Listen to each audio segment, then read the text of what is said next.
अंतर्मनाचा वेध घेणारे news channel star city one.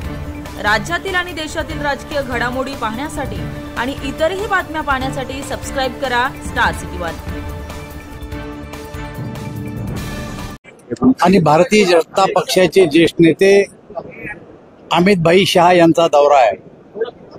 काल नागपूर आणि संभाजीनगर, आता नाशिक आणि नंतर कोल्हापूर अशा ठिकाणी दौरे आयोजित केलेले आहेत। जवळपास 4 विभाग यामध्ये कव्हर केले गेलेले आहेत।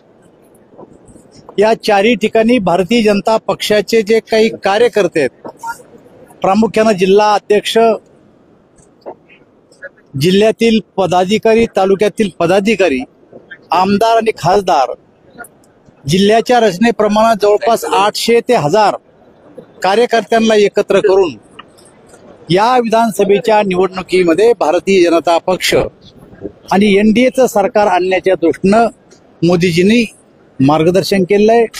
आणि लोकांचा उत्साह, कार्यकर्त्यांचा उत्साह पाहून आम्हाला खात्री आहे की येत्या विधानसभेच्या निवडणुकीमध्ये भारतीय जनता पक्ष आणि एनडीए नक्कीच महाराष्ट्राच्या विधानसभेवर भगवा ध्वज फडकविल अशी आम्हाला या बैठकीनंतर खात्री झाली। 2 महिन्यांपूर्वी झालेल्या निवडणुकीमध्ये महायुतीचा सुपडा साफ झालाय। 8 ते 10 जागांवर घसरण झाली। मला असं वाटतं की लोकसभेच्या निवडणुकीमध्ये